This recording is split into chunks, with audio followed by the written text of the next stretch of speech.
여러분 안녕하세요, 공민호입니다. 오늘 말씀드릴 내용은 이겁니다.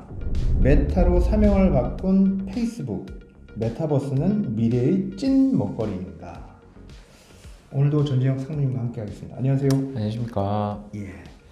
그 메타버스에 대한 얘기를 오늘 좀 해보도록 하겠습니다. 페이스북이 최근에 사명을 메타로 바꿨습니다. 네, 페이스북에서. 맞습니다. 페이스북 브랜드 가치도 꽤 될 텐데 메타로 과감하게 바꿨는데요. 그거를 보면 메타버스는 정말 뭐랄까요? 돈이 되는 건가? 이런 생각이 들거든요. 혹시 메타버스를 들어는 봤지만 잘 모르시는 분들을 위해서 메타버스에 대한 얘기를 조금 정의랄까요? 의미랄까요? 이런 걸 먼저 좀 한번 말씀해 주시면요. 단어 내용을 좀 합쳐보면요. 이제 가상이라고 하는 메타라는 단어랑 가상. 유니버스, 우주라고 하는 이제 유니버스라는 그 단어가 이제 합쳐져서 메타버스라고 하는데 결국 이제 가상으로 된 우주인 거예요. 그러니까 컴퓨터로 제작된 우주. 92년에 어떤 책에서 나와서 이제 회자가 됐고 이제 계속 지금 나오고 있는 건데, 그러니까 가상과 현실이 좀 이어지는 거고. 근데 사실 이게 뭐 메타버스라고 하면 최근에 이런 게 있나 막 싶지만 사실 우리한테는 그렇게 너무 멀리 있는 개념은 저는 아니라고 좀 생각해요. 뭐 대표적으로 우리 뭐 싸이월드 이런 것들도 일종의 가상 현실 공간이었죠. 같은 거죠. 네, 그렇죠. 그러니까 결국은 현실에 있는 거를 가상 공간에 올려놓고 뭔가 사람들과 소통하고 교류할 수 있게 만들어 놓은 그런 공간, 그런 공간과 기술, 그런 생태계를 이제 메타버스라고 얘기를 한다. 이렇게 보시면 될 것 같습니다. 그러면은 이제 방금 말씀드린 싸이월드 같은 것도 있지만 현재 시점에서 메타버스 관련 업종들은 어떤 것들이 있을까요?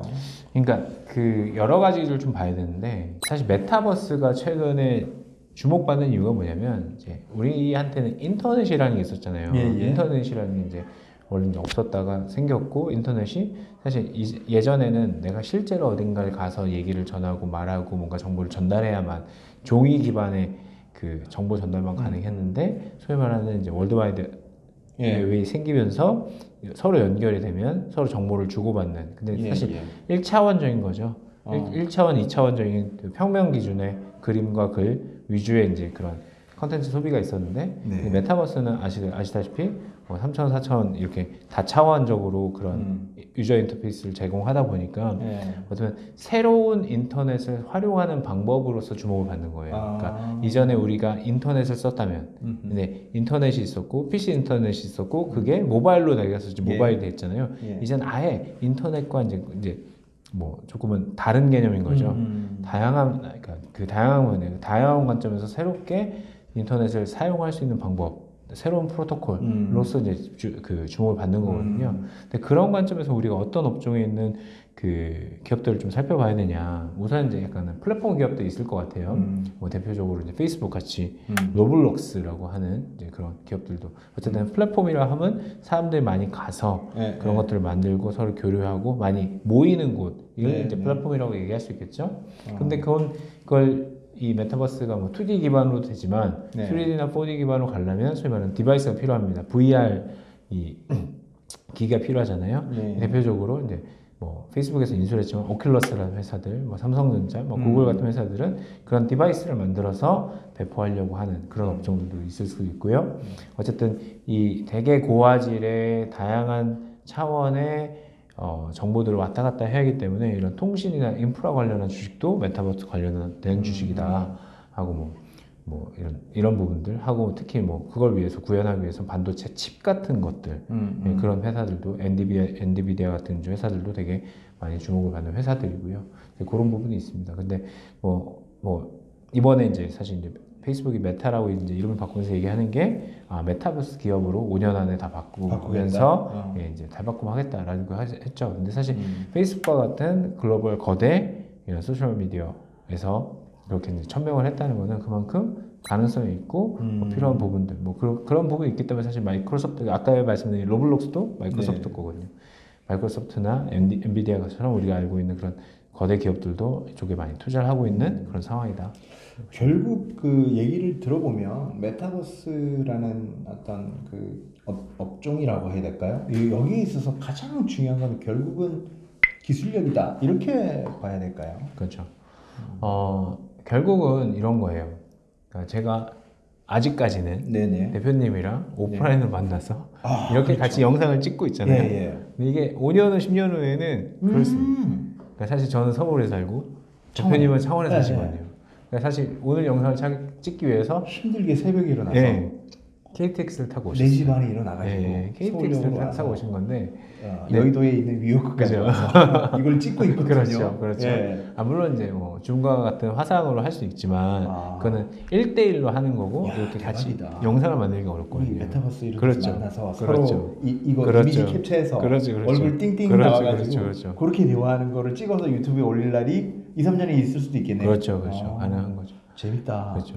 근데 그거를 이제 어떻게 보면 그러니까 지금도 약간 뭐 제한적으로 가능해요. 뭐 게더타운 같이 뭐 일종의 이제 그런 플랫폼을 통해서 게더타운이 그런 거네요. 약간 모인 곳이죠. 근데 게더타운은 가면 약간 이제 아이콘처럼 나와서 현실이랑은 좀 틀려요.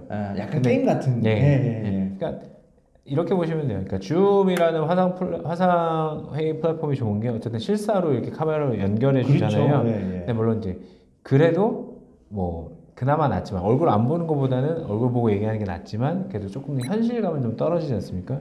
그거를 정말 이제 뭐 홀로그램처럼 뭐 4D 기반으로 되게 앞에 사람이 앉아 있는 것처럼 그걸 구현해서 제공하는 게 이제 메타버스 기반이라고 보시면 되는 거거든요.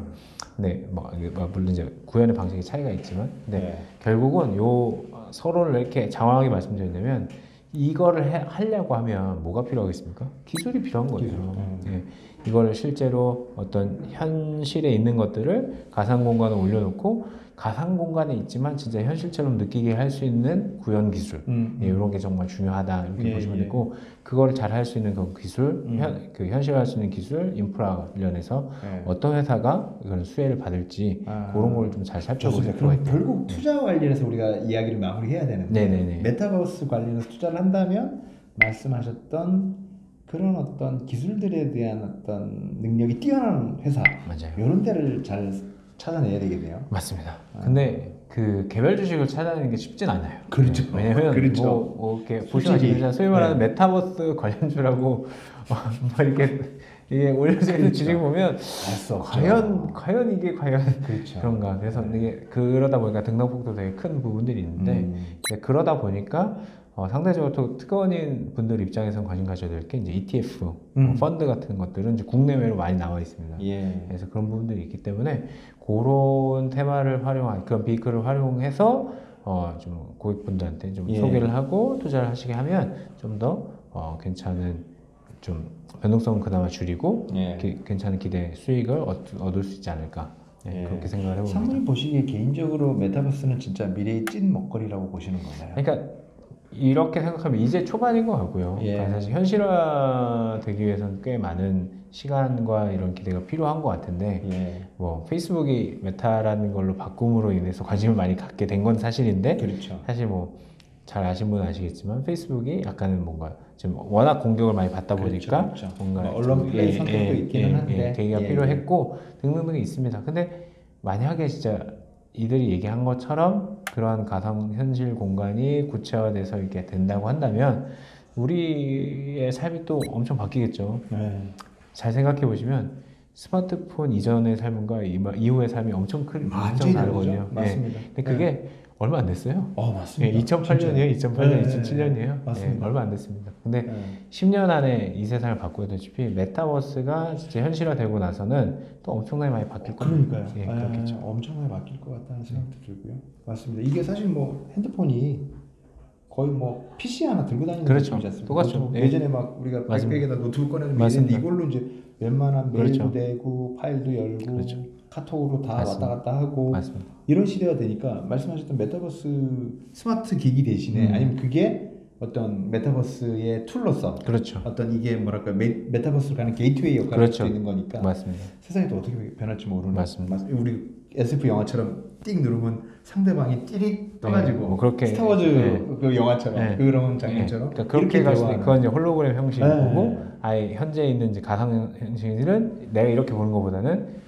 내가 보고 있는 터미널을 통해서 가상 현실을 띄어내서 내가 이걸 VR로 보고 그 안에서 만나는 거죠. 그러니까 뭐 좀 다른 얘기지만 요즘 어라운드 뷰라고 하는 그 기능이 있잖아요. 차에 보면 그게 약간 그걸 어떻게 보면 비슷하게 만들어내는 거거든요. 그러니까 실제 차에 붙어 있는 카메라들이 해당하는 옆에 앞에 영상들을 조합해서 진짜 보는 것처럼 만들어주잖아요. 그렇죠, 그렇죠. 약간 뭐 그런 개념. 그렇게 보시면 될 것 같습니다. 좋습니다. 오늘은 메타버스에 대해서 말씀을 드렸는데 스마트폰이 이 세상을 10년 만에 확 바꿨듯이 메타버스 역시 활성화되고 보편화되면 이 세상을 바꿀 가능성이 크다. 예, 관심 갖고 관련된 뭐 종목이든 펀드든 ETF든 투자할 만한 가치는 분명히 있다. 네. 이렇게 정리할 수 있을 것 같습니다. 네. 오늘 저희가 준비한 여기까지 하고요. 다음 시간에 또 알찬 내용으로 찾아뵙겠습니다. 얘기해 주셔서 감사합니다. 고맙습니다. 감사합니다.